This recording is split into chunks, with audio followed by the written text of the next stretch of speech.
Hi guys, welcome to my channel. Chalo revision करें.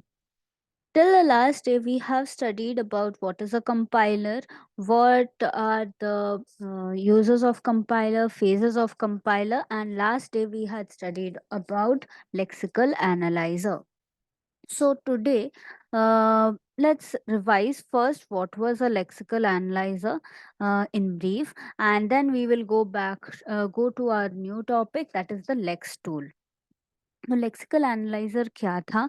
Lexical analyzer was that tool which was used for conversion of source code to uh, tokens, stream of tokens. Source code was passed as the input, which was in the form of a stream of characters, while the output was the stream of tokens or sequence of tokens. In this, the process which was followed was tokenization करके tokens निकाला जाता था. और tokens क्या क्या चीजें tokens के हिसाब से कंसिडर किया जा सकता है, वो है identifiers, literals, operators, punctuations और keywords. ये सारे मिला के tokens होते हैं. और lexical analyzer का function क्या है? The lexical analyzer produces the stream of tokens, eliminates the blank spaces and comments, keeps track on the number, line का number के ऊपर track करता है. error analysis करके lexical error अगर होगा तो वो error table में store करता है and generate करता है symbol tables में. सारे tokens को लेकर symbol table में रखा जाता है. ये सब काम था अपना लेक्सिकल एनालाइजर का. अभी हम लोग एक स्पेशल टूल के बारे में पढ़ेंगे जो है Lex tool, which is used in a compiler design, which is used in a lexical analyzer. Okay, so ये लेक्स क्या है? लेक्स हेल्प करता है जनरेट करने के लिए एक लेक्सिकल एनालाइजर. दैट मीन्स कि लेक्सिकल एनालाइजर को बनाने के लिए लेक्स लगता है. हम लोग सोचेंगे लेक्सिकल एनालाइजर को बनाना मतलब वो तो एक टूल है, उसको क्या बनाएंगे? वो टूल है, मतलब वो कुछ काम कर सकता है. अब उसको वो काम करने के लिए it is made in some program, right? It's made in to some program. अब ये प्रोग्राम बनाने के लिए क्या यूज होता है? लेक्स यूज होता है. तो लेक्स हेल्प करता है to generate the lexical analyser. ठीक है. तो ये क्या होता है? बेसिकली क्या होता है? ये रेगुलर एक्सप्रेशंस जो हम लोग ऑटोमेटा में रेगुलर एक्सप्रेशंस पढ़ते हैं, उसका एक सेट बनता है. जो सेट क्या करता है? एक सी प्रोग्राम को जनरेट करता है, जो जब कैरेक्टर्स को एज इनपुट लेगा, उसको टोकन्स में क्लासिफाई करके हम लोग को दे सकता है. दिस प्रोसेस दिस प्रोसेस ये प्रोसेस को करने के लिए जो टूल जरूरत है, जो प्रोग्राम हमको जरूरत है, जो स्ट्रक्चर हमको जरूरत है, जिससे हम लोग ये स्ट्रीम ऑफ कैरेक्टर्स को सीक्वेंस ऑफ टोकन्स में कन्वर्ट कर सकते हैं, वो रेगुलर एक्सप्रेशन का जो हम पैटर्न पढ़ रहे थे लेक्सिकल एनालाइजर में, वो वाला ये लेक्स हेल्प करता है तैयार करने के लिए. I hope you have got this point. तो हम लोग देखते हैं यूज कहाँ होता है लेक्सिकल एनालाइजर, लेक्स टूल. अब ये जो लेक्स टूल है, ये सिर्फ और सिर्फ लेक्सिकल एनालाइजर में ही नहीं यूज होता, मतलब कंपाइलर में सिर्फ यूज होता है ऐसा नहीं है. कहीं पे भी लेक्सिकल एनालिसिस करने का जरूरत हो रहा हो तो वहां पे भी यूज होता है.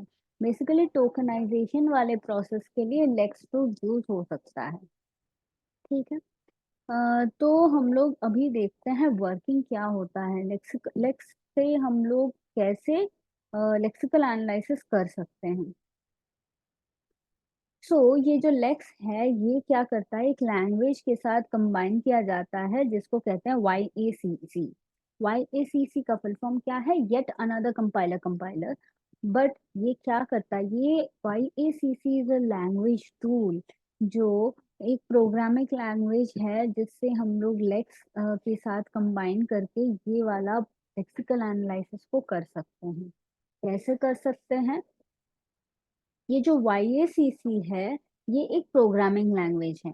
और लेक्स जो है वो है टेक्स्ट प्रोसेसिंग एप्लीकेशन है. ठीक है. मतलब ये जो YACC है ये सिर्फ प्रोग्राम को बनाएगा, मतलब ये सिर्फ लैंग्वेज है जिसको यूज करेगा लेक्स।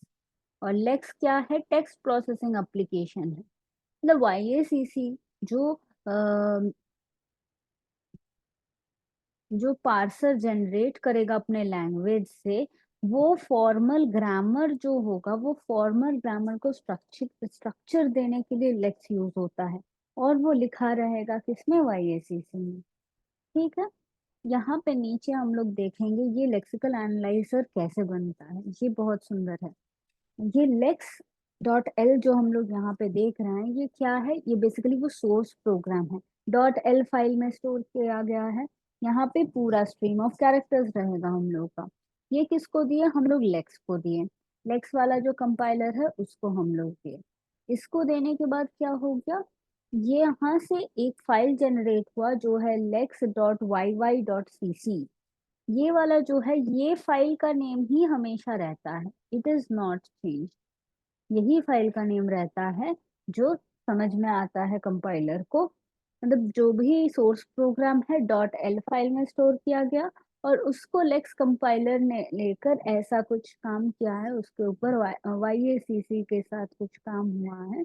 मतलब रेगुलर एक्सप्रेशन के साथ कुछ काम हुआ है, जिससे वो lex dot Y Y dot C C बोलकर एक फाइल जनरेट किया है।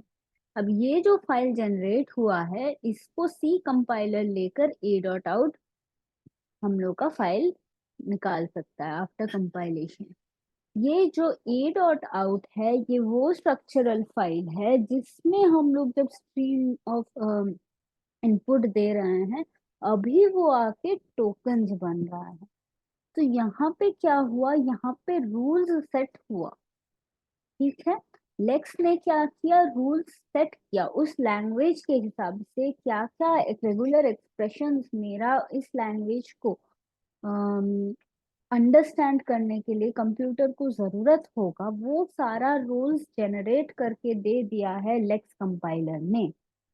सी कंपाइलर ने क्या किया? अब उसको ए डॉट आउट फॉर्मेट, मतलब बाइनरी मतलब कंपाइलेबल फॉर्मेट में कर दिया है। अब उसको हम लोग ले रहे हैं, इनपुट स्ट्रीम ऑफ कैरेक्टर्स लेके इस फाइल में डाले हैं। उससे अब क्या हुआ? अब पैटर्न एनालिसिस होगा, अब टोकनाइजेशन होगा, and we will form the sequence of token.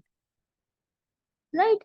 ये देखो, अब ए डॉट आउट जो है ये बेसिकली सब रूटीन ऑफ अ पार्सर है, जो क्या करेगा? जो भी एक सी फंक्शन है जो रिटर्न करेगा न्यूमेरिक कोड। क्या न्यूमेरिक कोड? अब कहाँ से आ गया? हम लोग को तो टोकन्स के बारे में पता था। ये जो टोकन्स है ये कंप्यूटर कैसे समझेगा? तो कंप्यूटर को तो फॉर, मतलब फॉर एक कीवर्ड है ऐसे तो नहीं समझ में आएगा। कंप्यूटर कैसे समझेगा? उसको सब कुछ न्यूमेरिकल फॉर्मेट में समझ आता है। तो यही न्यूमेरिकल फॉर्मेट इंटीजर फॉर्मेट में कन्वर्ट करके दे सकता है ये ए डॉट आउट वाला फाइल। ये जो न्यूमेरिक कोड आया है, ये हुआ टोकन का न्यूमेरिक कोड। फिर एक होगा एट्रीब्यूट के वैल्यू का न्यूमेरिक कोड, और एक चीज होगा वो है पॉइंटर। सिंबल टेबल में स्टोर होता है, हम लोग को पता है ना। ये जो सिंबल टेबल में स्टोर हो रहा है, उसके लिए वो कैसे स्टोर करेगा? पॉइंटर से स्टोर करेगा। कहाँ पे पॉइंट कर रहा है? As symbol table is a data structure, right. तो उस डेटा स्ट्रक्चर में कहाँ पे स्टोर हो रहा है, ये वाला यहाँ से पॉइंट करके दे देगा उसका एड्रेस।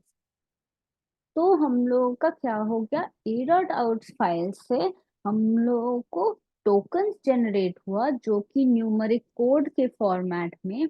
अब उसका एट्रीब्यूट वैल्यू भी सेट हुआ जो भी न्यूमेरिक फॉर्मेट में रहेगा, और साथ ही रहेगा वो एड्रेस, जो एड्रेस को वही एड्रेस जो एड्रेस में वो स्टोर हो रहा है in the symbol table, so that whenever we access it we can access from the symbol table. I hope this part is clear now.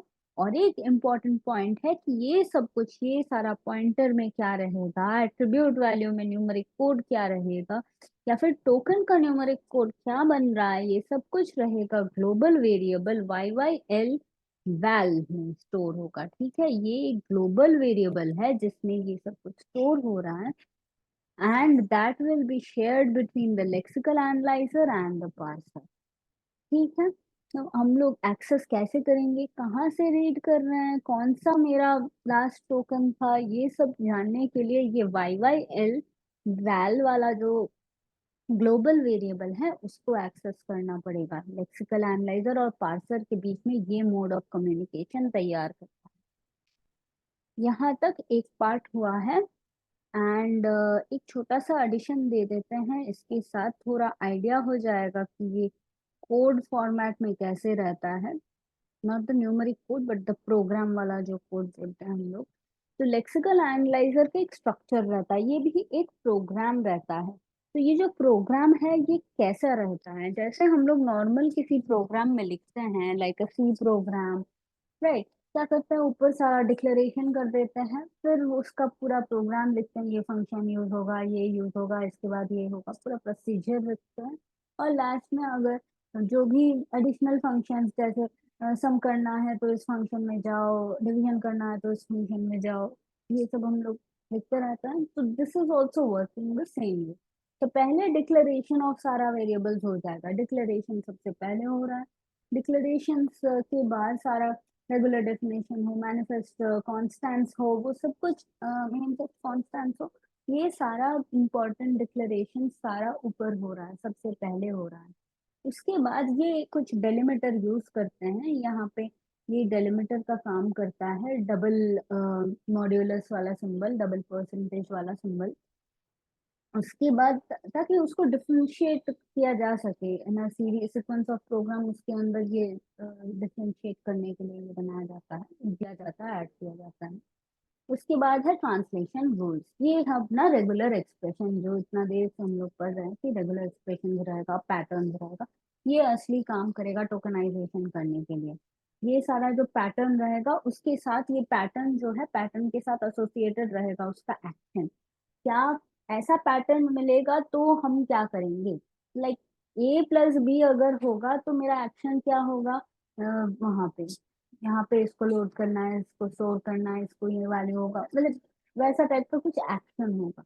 Basically it will say you, like वो fragment of code होगा वहां पे action में कि क्या काम करना है बेसिकली लेक्सिकल एनालाइजर को जब ऐसा वाला पैटर्न मिलेगा। Either you have to proceed with the search, या फिर ये वाला एक्शन लिया जा सकता है, नहीं ये कीवर्ड है, या फिर ये आइडेंटिफायर है, या फिर ये कांस्टेंट है। ये एक्शन वहां पे बताया जाएगा, ठीक है। पैटर्न आगे बढ़ेगा, या फिर नेक्स्ट वेरिएबल को देखो, वहां पे कुछ है तो यू कम बैक। सो ये पूरा एक्शन यहाँ पे दिया जाएगा, it will be that important part of the code.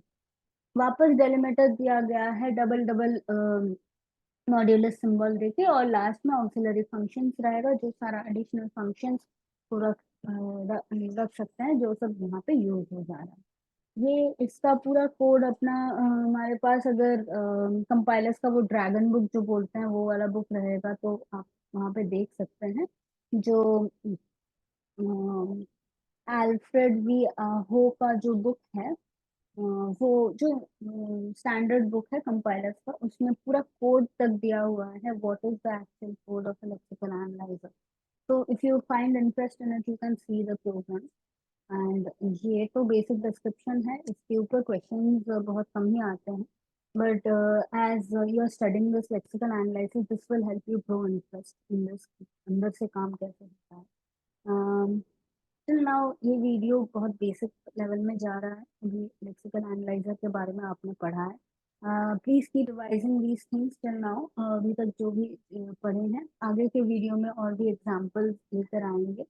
And hope you are liking my video. अगर आपको पसंद आए तो प्लीज लाइक शेयर सब्सक्राइब कीजिए।